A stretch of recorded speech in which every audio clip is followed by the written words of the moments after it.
It's your bear here, and I've been playing Bayonetta 3.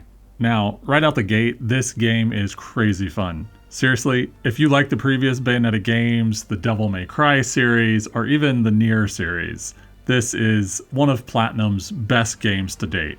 Period. It's not perfect, not by a long shot, but the gameplay alone makes this an easy win. Of all of Platinum's games, this one ranks second for me, right after Nier Automata. Now, I'm not here to talk about the whole voice acting drama. I think that's been done to death. I'm only here to talk about the game itself. I have an opinion on what happened with the voice actors, but if you care to know, feel free to ask me in the comments. I'm not going to talk about it here. Also, spoiler warning. I won't spoil the ending of the game, but I am going to talk about some of the story beats, and I will be showing footage from mid to late game, so consider yourself warned. Let's talk about gameplay. Bayonetta 3 is a ton of fun to play. I could not put it down, seriously. In the past Bayonetta games, there were certain areas or levels that could feel like a slog, but I never felt that way in this game, not once. Every single time the game kind of started to run the risk of going stale, you would be taken to some new area or have some new element of gameplay added on, and they would just switch everything up on you. It was well done. And now, based on some of the trailers, I was worried that the player would be forced to use other characters that they didn't want to play. And yeah, sure enough, that happened. But to my surprise, they were a lot more fun than I anticipated them being. While the different gameplay styles do help keep things fresh, sometimes I just didn't like being forced to context switch every few minutes. Let me play the game I want to play when I want to play it. Different gameplay styles are sprinkled frequently throughout the game. One moment you'll be doing a Metal Gear Solid inspired side-scrolling stealth action, the next you'll be in bullet shooter hell, and there'll be some fairly easy rhythm game at some point. It just was changing on me all the time. And it kind of adds to the spectacle of the game. So overall, even though it could be jarring sometimes, I really enjoyed all of the different sections. I vastly preferred the weapons and the summoning system this time around compared to previous games in the series. The weapons feel more substantial, and they have more variety than in previous games, and the demon summons themselves really do add to the gameplay. Like, having them come into fights and having different segments that is focused just on the demons was a brilliant move in my opinion. The levels are a lot bigger and longer than in previous games too. Sometimes in certain places, it would almost feel like an open world game, but it's just a collection of large corridors. But still, that illusion was pretty good. Let's talk about graphics. I've heard a lot of people complain that the graphics just aren't as polished or vibrant as they were in the last game, or in any other game released in the last 12 months really. But honestly, it wasn't that noticeable for me. I mean, there are a few places where you get blur or pixelation, but for the most part, there's just so much going on that I really didn't notice it. The level design, while feeling gigantic, can also feel a bit sparse. Every time you're in a city, it looks like all of the citizens drive the same handful of cars, for example. But again, it wasn't that big of a deal for me. With that said, Bayo 3 has the best animations and fight sequences in the series, hands down. Let's talk about the controls.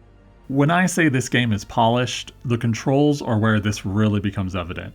Seriously, the main fight controls are so well put together. It is just an absolute pleasure to dodge, slash, summon, hack, you name it. And the way they let the player move through the different combinations and attacks is just so smooth. The main fight controls are excellent, but the downside of having so many different types of gameplay is that not all of the controls are going to be perfect. Viola's fighting style is a lot of fun, but I had such problems with her parry maneuvers. I vastly prefer the witch time mechanic over this. Oh, and that train summon, I just hated the train demon sections. I couldn't get that stupid train to go where I wanted, ever. The camera could be problematic at times, especially in some of the weirder gameplay sections that didn't follow the core mechanics. The high-speed chase sequences and the surfing minigames, for example, were a pain to control without taking damage. And in the really high action sequences, it could sometimes be easy to get lost. But overall, the controls, they're just an absolute joy. Let's talk about the story. Oh, the story.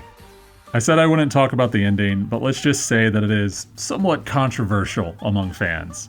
Honestly though, this is Bayonetta, which can openly contradict its own story, so I'm not really worried about the future of the series. If the developers wanted to go back and undo everything they did or just hop into another dimension, they could absolutely do that and everything would be fine. Ending aside, the story is absolutely crazy, just like always, really.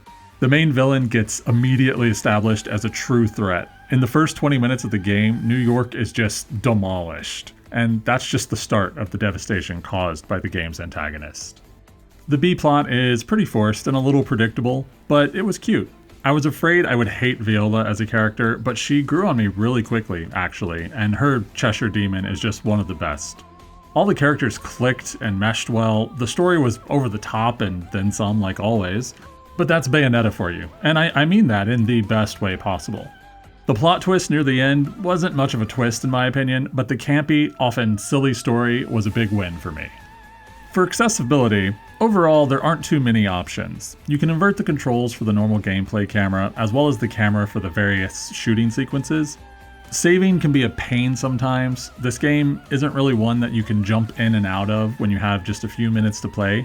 It really wants you to sit down for solid chunks of time in between saves. Luckily, the Switch's sleep function is pretty solid, so I was able to quit in the middle of an area, and the game was stable enough that I could return to it later without saving. It's 2022, developers, just let me save when I need to already. Come on. Final thoughts. Is this game perfect? Not by a long shot. But did I like Bayonetta 3? Yeah, absolutely. It was a blast to play.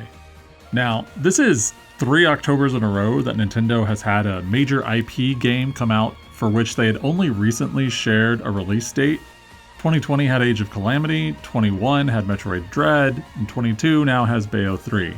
I see you, Nintendo. I don't know why you like October so much, but it's becoming the month to watch. So that's it. Will you play Bayonetta 3? Are you playing it already? Let me know in the comments what you think, or if there's any other games you want me to check out on the channel. Also, press those YouTube buttons. Every thumbs up you leave is another angel that gets its wings. Oh, and happy Halloween. Thanks for watching.